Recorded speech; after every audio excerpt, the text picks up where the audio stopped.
Hey there, Pursuing Freedom friends. Thanks for tuning in today. And if it's your first time checking out this show, welcome aboard. I've got an awesome interview in store for you today. And if you're one of the repeat offenders out there, thanks for your loyalty and commitment and coming back for more. And you're here for a reason today, guys, because I have an incredible human with me named Croix Sather.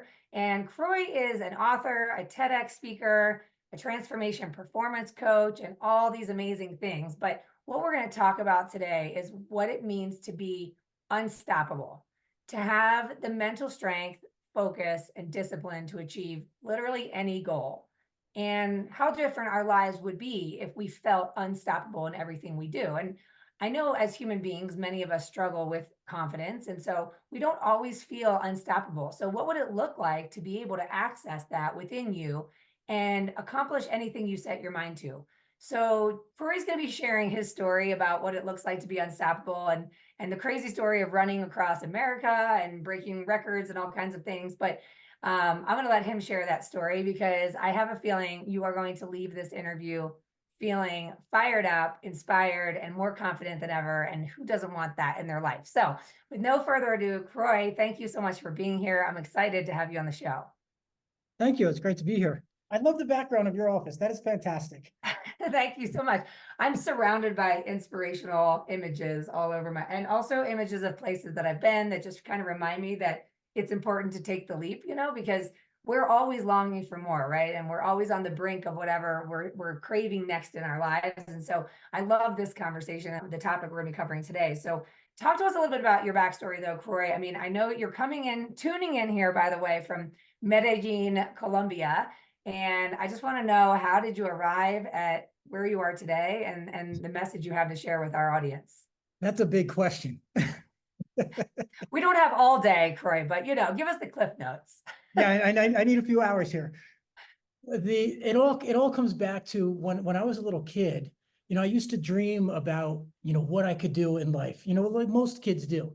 You're going to be a paramedic, going to be a firefighter, a doctor, an attorney, or astronaut, or whatever. Most of us lose those dreams as we get older. Life starts, we go to college, we get bills, we got car payments, mortgages, kids, and all these other things, and we forget that. And I did too. I became a carpenter, just like my dad and my brothers and my uncles. They're all carpenters. So what do you think I became? Carpenter as well. And I did that for a lot of years, and financially it was great for me. I really enjoyed it, but it wasn't my dream.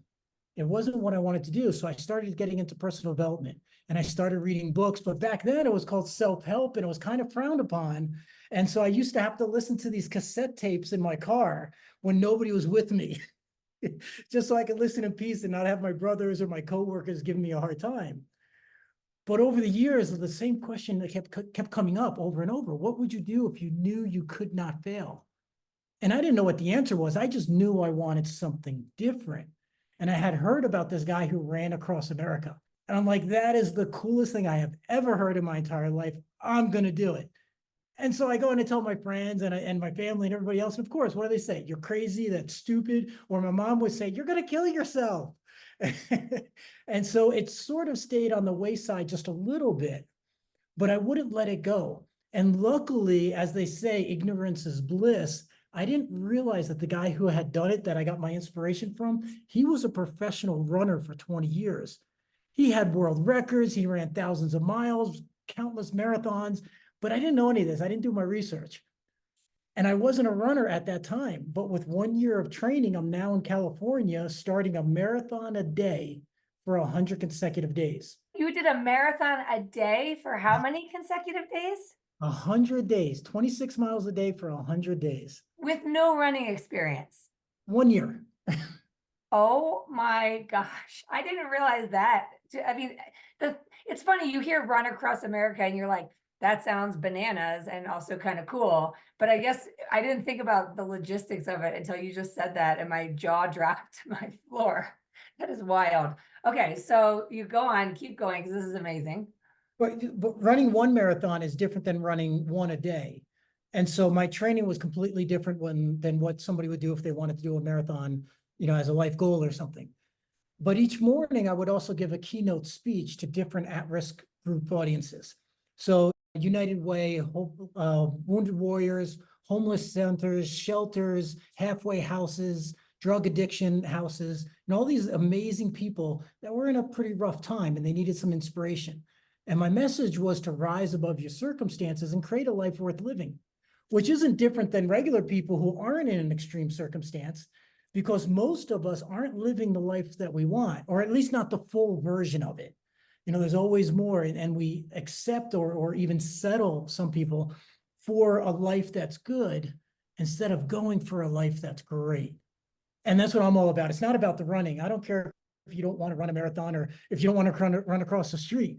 But what is it that you want to create? And that's what the run was about. It's an example of what's possible. So if a guy who had no running experience can train in 1 year and then run a marathon a day, what else could we possibly do? And so you mentioned that you were traveling America for a while, and was it in a van or an RV or something? Well, it was a small RV, but let's not paint any false picture. It was a 23-footer with no slides and a family of 4, homeschooling, running multiple businesses in single file with like one kid sleeping on the dinette every night and one above the cab. And I didn't realize until hindsight that wasn't exactly a home on wheels. It's really more of a vehicle that takes you to a cool campsite where you're going to be outside most of the time. So living in that for 6 months was a learning experience of itself. But we did that during COVID. We decided to homeschool the kids and get on the road. We figured, if not now, when? Let's rewrite the crazy. And it's funny because, in my show and in my coaching, I'm always talking about if not now, when. And I joke that it's not a lighthearted cliche for me. It's born out of a series of traumatic events in my life that have me feeling like we have no clue how much time we have here. Truly, none of us do, of course. And so when I have these ideas, a lot of times, many of us will have an idea and it's immediately followed by why we can't do it. And I always say that when you say, I can't, you've just said, I won't, because you close the valve when you say, I can't. And so I made this game of life where every time I find myself with this ridiculous idea and then I say why I can't, I catch myself and say, how can I? And why not now? Because we don't know how much time we've got. So then it becomes a solutions oriented approach to the ridiculous idea. So it's funny what you said too about your brothers and friends making fun of you for the personal development and how it used to be called self-help. And I started reading books when my first manager gave me my first book to read in 2006, and it hasn't stopped since then. So my siblings and friends specifically my siblings would probably be making fun of me for the books on the shelf and all the self-help. And I look at my shelves now and realize those were my teachers. Like, those are my coaches, those authors that had the trial and error that we can learn from. So talk to me about that personal development journey for you, and how did it evolve? And I guess, who were some of your biggest teachers? And then tell us more about what happened on the heels of this incredible journey, because I'm sure it transformed you completely and now plays into how you show up in the lives and the impact you're making on the world. You hit on something really important, and I don't always get to talk about this. In fact, tomorrow is a very special day for me. It's an anniversary of when I was 14 years old. I'm riding home on my bicycle. It was the last day of school. My buddies and I were riding home. They were on the left side of the road on the shoulder, and I was riding with traffic on the right side. 4 o'clock in the afternoon, drunk driver comes over the hill towards my friends. She sees them. She overcorrects and wildly swerves into the other lane. She never sees me. Crashes into my bike. My bike goes below her big metal bumper. I hit the windshield and I fly up into the air. The police report said that my body flew 50 feet before crashing to the ground. They took me to the hospital. The local hospital couldn't handle it, so they sent me down to New York City to a trauma unit. And I was in a coma for 4 days. And when I got out, I was in physical rehabilitation. I had headaches for years, memory problems, learning how to walk, a whole horrible situation. But through this whole thing, my dad was a preacher. So through this whole thing, he had a very spiritual view of this. And they would ask me, and they imprinted into my subconscious mind, you've got another chance here. You've got a gift. What are you going to do with it? And so that was my initial self-help experience, is surviving this near-death experience, and my parents imprinting into my mind that this is my opportunity to make the most out of this thing we call life. And as you were saying, you never know when life is going to end. My brother passed away at 45. I'm now older than him. And that's a really weird thing. My brother that I used to idolize, and now I'm older. So we don't know what's going to happen. We don't know how quickly it's going to change. And it doesn't have to be life-threatening. It could be loss of a job. It could be financial devastation. It could be a divorce. It could be some other thing. There's a million things that can knock us off our feet. But in the end of it, what I always do after you go through whatever chaos you're in and you get out of the emotions of the chaos of the moment, you've got to ask yourself, if there was something good about this, what would it be? And that's a hard thing to answer sometimes. And so then if that doesn't work, then you have to say, well, if there could be something good about this, what would it be? And sometimes that's a little easier to get to an answer. And so my gift with that accident was learning how fragile life was.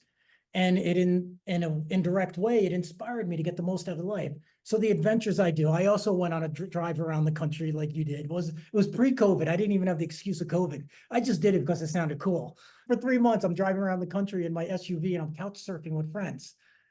And because at that time I was on the speaking circuit a lot, I had a lot of people I knew. And I only had to rent a hotel 2 times in 100 days, which is Wow. kind of cool. And I got to meet a lot of people I knew that I hadn't seen in years. And I got to meet a lot of people I never met before. And they invited me into their home. But it was that accident that inspired me to get the most out of life. And it was why I didn't want to stay as a carpenter. Not that there's anything wrong with it. I still love building a deck or renovating my own kitchen or something. I still do it myself. I just didn't want to do that for a living. And so I was pursuing other things, becoming an author, becoming a speaker, the world records, all these things were a perfect storm at the same time. But it's in those moments of trauma that our life is defined. It's also in the moments of decision that our life is defined. We can choose to stay in a bad relationship, or we can choose to get out and start a new life. But most people don't. They'll stay in a bad relationship. We can choose to stay at a job we don't like, or we can choose to go and find something else or start a side business that eventually turns into a business where you're making more money working half the hours. And you have all this free time, like you got your kids in the RV and you're traveling the country during a time where everybody else is in panic and freaking out. And you guys are having the time of your life. I mean, how awesome is that? It was the best experience you could have during the lockdowns. Yeah, it was pretty special. I can't imagine. It's the memories your kids will have forever. I'm curious, when you talk about this, you followed the footsteps and you were doing what I think many of us feel is the responsible thing. And Not many people call me responsible. I guess what I'm saying is, how long did you sort of allow yourself to take the path more traveled, right? Follow the footsteps, do the carpentry career before you had this wake up call that you were going to pivot and go the path less traveled and start to pursue this purpose driven life? Was there a turning point, or was it kind of a slow creep and an itch that you just had to scratch? Or, was there one wake up call? How did you get to the point of saying, I've decided? Because we talk a lot about how the only difference between us and someone doing anything that we desire or anything, living a life we admire, is their decision to do it and their willingness to take the first step before they maybe even know how they're going to get to their destination. And it's just trial and error. And along the journey, the more doors continue to open, new relationships show up, and the path starts to unfold. But it starts with that decision, like you talked about. So can you walk us through that turning point for you? I think I probably wanted to get out of carpentry since I kind of started. I did it because it seemed like the only option I had, and my dad did it, and my dad and I had a great relationship. So working with him was a joy, and he was an amazing carpenter. He was an absolute craftsman. But all the time, I kind of had that itch. And as the years went on, it kept itching a little more. So I kept trying things on the side. I didn't leave carpentry right away. And I didn't stay exclusively in carpentry, construction and carpentry. I also was buying houses. I flipped them and then I'd sell them. I had a bunch of properties and I was doing all these other things as well. So financially, I was doing extremely well. But I always wanted to do something else. So I would try different things and they would totally fall apart and fail, of course. But I got that experience of saying, hey, this was cool. I tried it. It didn't work. It wasn't something I'd liked. Or I found out that it's just not nearly going to be profitable enough. So I'm not going to go down this path if I'm going to make less money than I'm in now. And so there was a lot of side experiments. So you don't have to be extreme, which I eventually was, but you don't have to be extreme to say, I'm quitting everything. I'm leaving and start all over, sell your stuff and jump in a van and go drive across America. Not to say you can't do that, but you don't have to. And if you're the person who wants to do that, then by all means. quit the job, quit everything and just go start something new if you're called to do that. But most people probably are better off doing something on the side, experimenting, finding out while they still have the financial security of a regular job, of the path well-traveled, until they can make that leap. And if they're really smarter than me, they'll make enough money financially on the side. That way they can just replace their income and they don't have to take that leap of, financial faith that you're going to get through. Because I've had a lot of years that were super up and super down. And I've been as broke as you can get, and I've been extremely wealthy.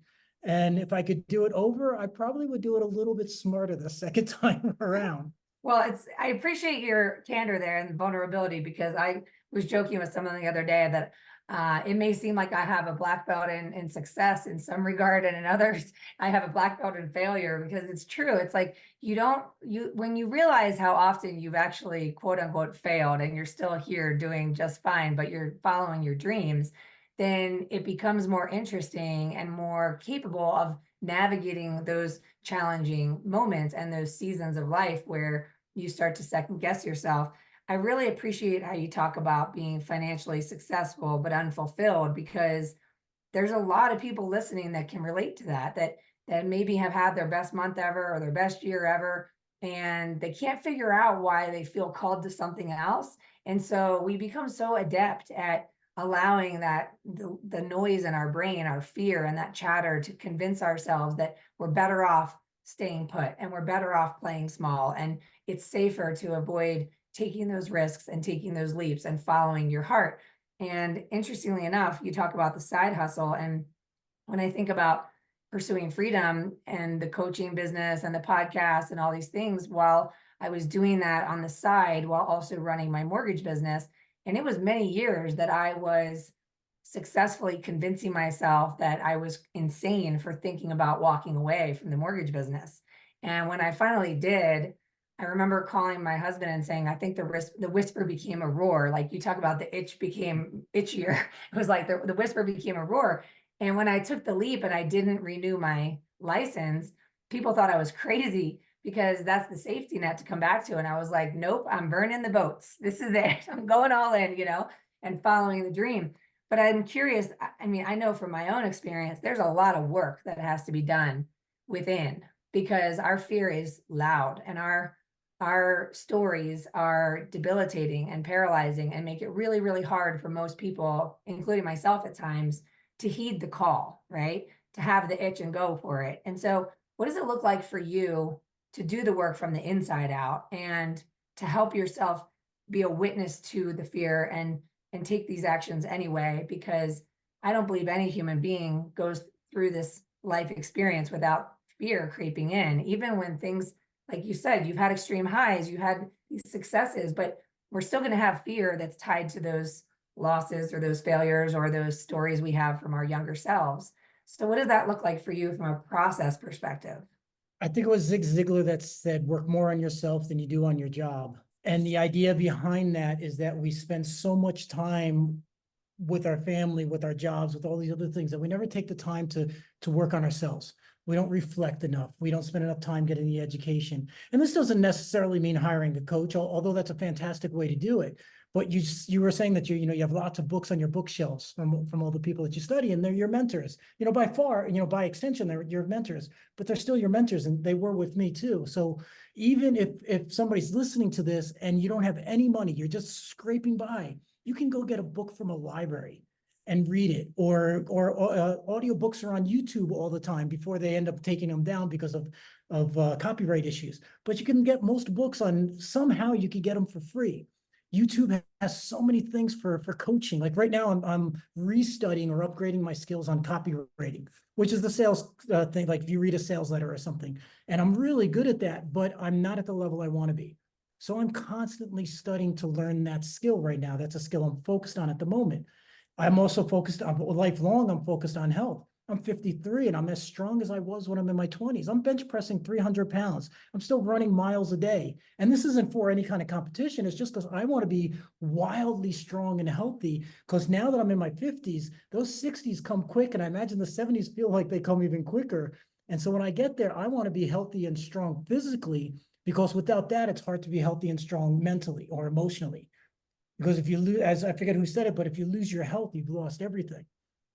People will spend all their life making money and ignore their health to only spend all their money to get back their health or something like that. And so focusing on yourself should be the most important thing. As a mom, women are terrible at this, is they put everybody before themselves. And that's admirable, but there also needs to be a space where you take care of yourself. Guys are a little more selfish this way. We take care of ourselves a little bit better if we want to.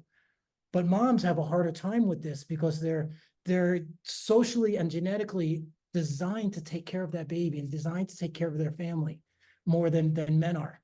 But there's a risk at that, because if you don't take care of yourself, then there's less of you to give to your kids, less of you to give to your family, less of you to give to your job.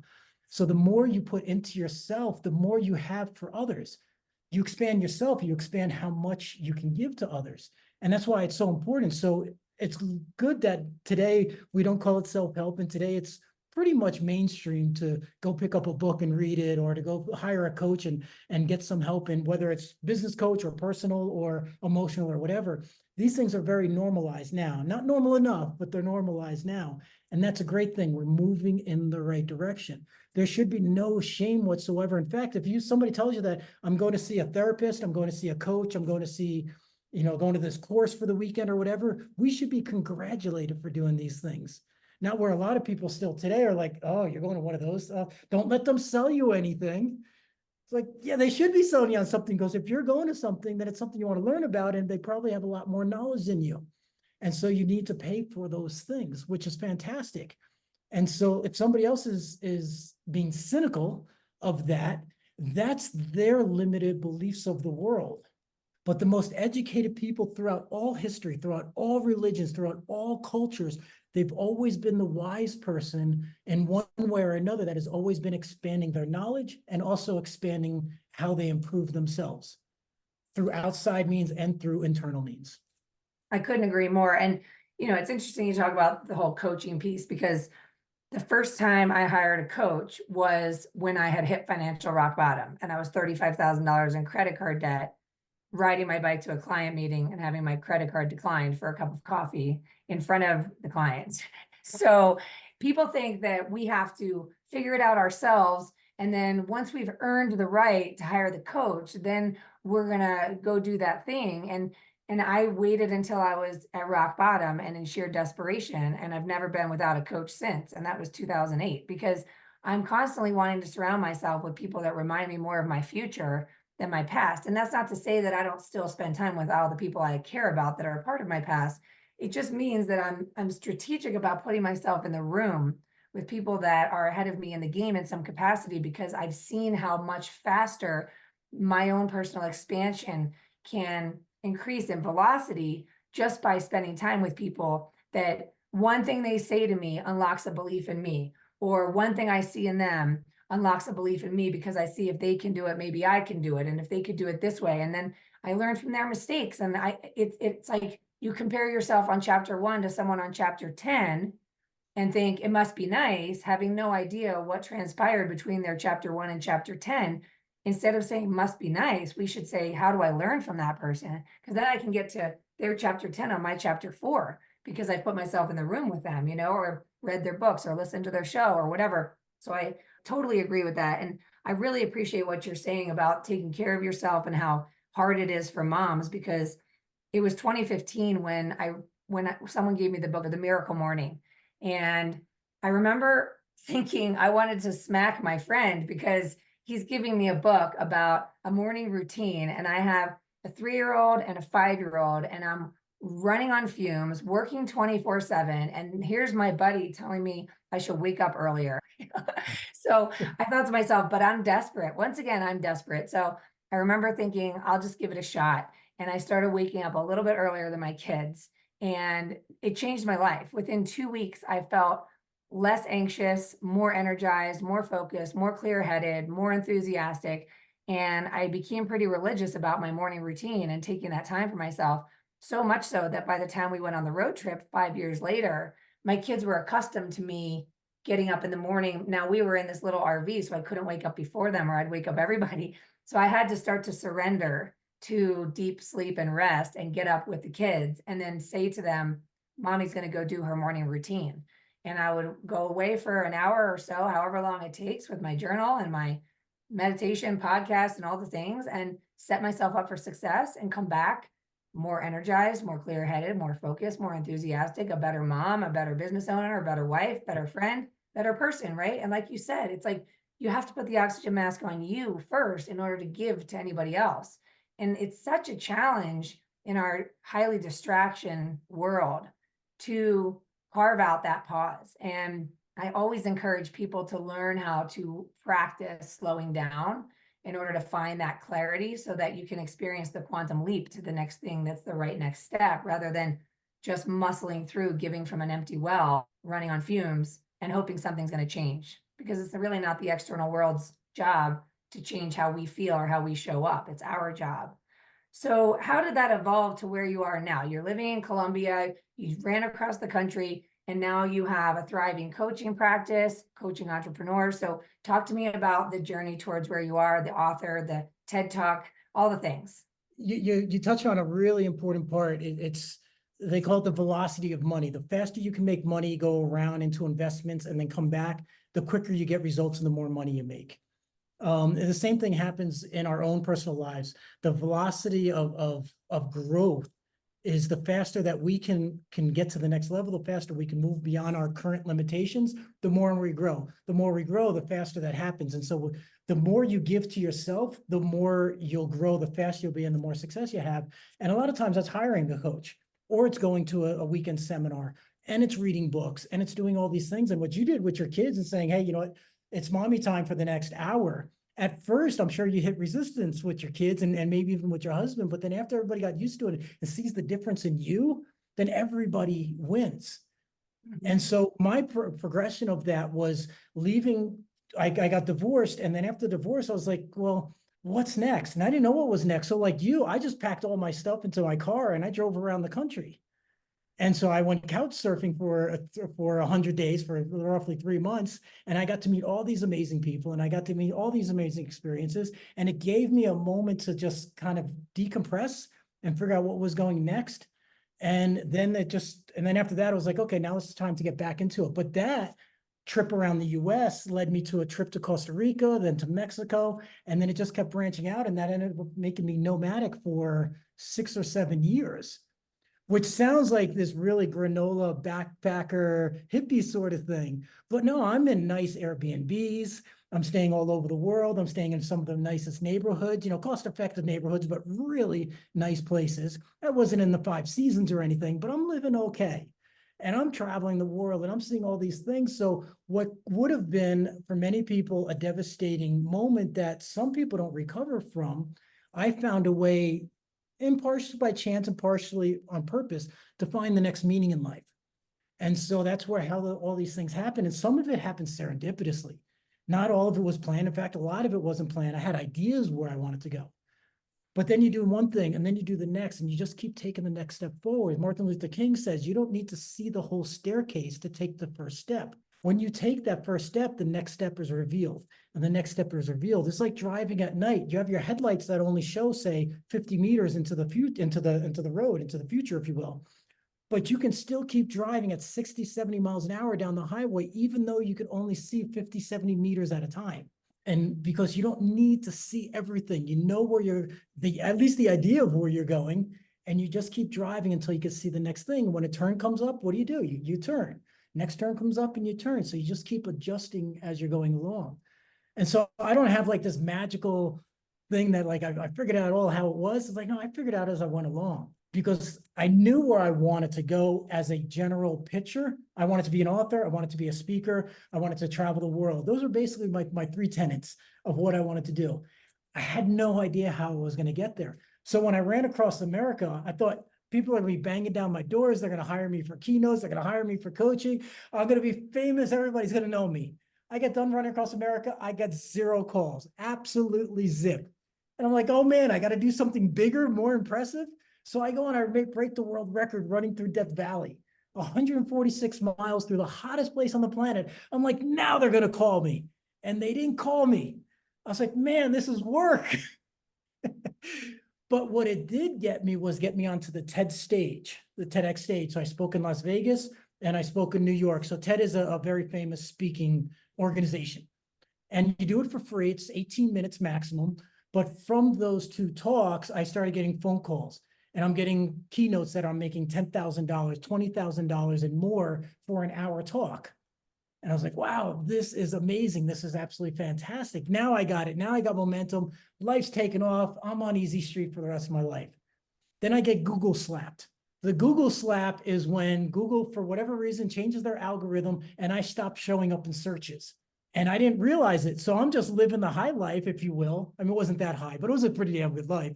And I'm still like going my way. I'm traveling the world. I'm spending money. I'm not worried about it. And all of a sudden, I'm not getting calls anymore. And I don't realize it until it's too late.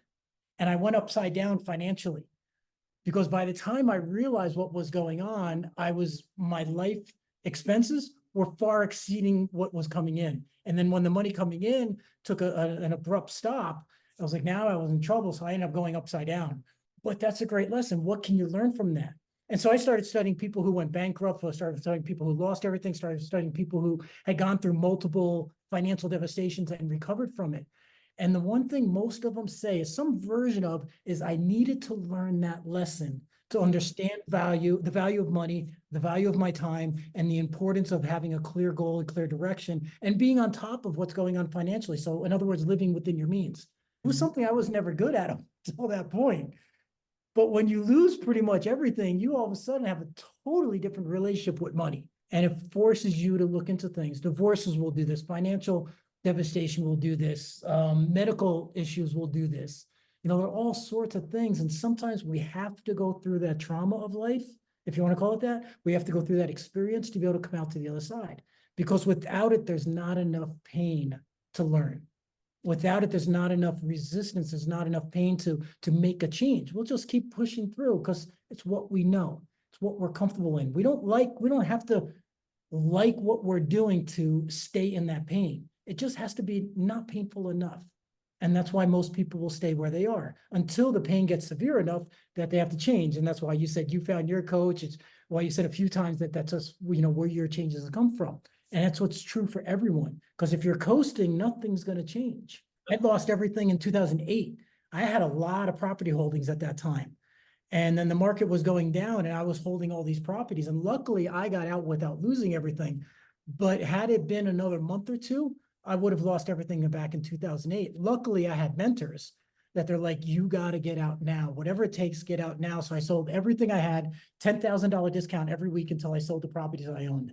And I was young. I wasn't very smart about how I was investing. So I was over leveraged by probably about 200%. So 2 to 1, because I had hard money lenders and I had all these other things. I was going out and trying to attack the world and win at every cost. What I didn't realize is that I was so naive that I got it. And we had come across a situation that the world had never seen before in 2008. That I got caught up in that, where a lot of my friends did go bankrupt at that time. I escaped without going bankrupt, kept my personal house, and was able to be fine through that. I lost a bunch of money, but it wasn't a big deal at the end. But that also taught me a different thing. So when the next crash came around, I was ready for it. And so the next crash around was very profitable for me rather than being the opposite. So we have to go through these things to learn. And that's how we get to where it is. And if you have a coach, then that's great. Which, by the way, the guy who inspired me to run across America, I also hired him as a coach to help me learn how to run a marathon a day as well. Because it's the velocity of growth. You know, it's how fast can we get to the next level. You want to take 20, 30, 40 years and then retire one day and maybe not even have your health anymore? Or do you want to do it in 5 years, 3 years, 10 years, whatever it is? 10 years is a lot better than 40. I love it. Man, I feel like we could talk all day. I totally understand now why we were connected. I love your energy. I love the authenticity. I really appreciate you sharing that story because I think so often you can listen to somebody on a show and you sort of like we talked about earlier, can only see the chapter 10, right? Without knowing what someone went through to get from chapter 1 to chapter 10 and the trial and error and the times of falling down and getting up and keep going and reevaluating and being willing to pivot when things aren't aligned, even though it looks on the outside like everything's going great. And so I just appreciate you sharing all that and being so transparent because there's not a single person listening that can't relate to something that you shared on this in this call today. So thank you so much. And I want to honor your time. So if folks want to find you or follow you, what's the best way to do so? I have a very unusually spelled name, so the best way is unstoppablemorning.com. It's a free community, free trainings, and it's a way for people to get to know me a little better. And the name of the book or books? Dream big, act big. Awesome. Which you'll have to pick up a used copy because they're out of print now. I'm working on the new book, but they're out there. On unstoppablemorning.com, when you sign up, you'll get a digital copy of the book. You get that for free as well as a bunch of other trainings. Well, thank you, thank you, thank you. I love your energy. I love your story. I'm feeling personally fired up right now to go make some magic happen this afternoon. Well, this was great. Thank you. And I love your stories as well. It sounds like we were kind of kindred spirits and have gone through some of the similar things that have, which is also amazing, which makes us have this brilliant perspective on the world and life. Yeah, love it. Well, thanks also to all of you listening out there. Appreciate you tuning in as always. If you're loving this content, make sure you leave that 5-star review. If you haven't done it yet, I'm talking to you. You know I'm talking to you.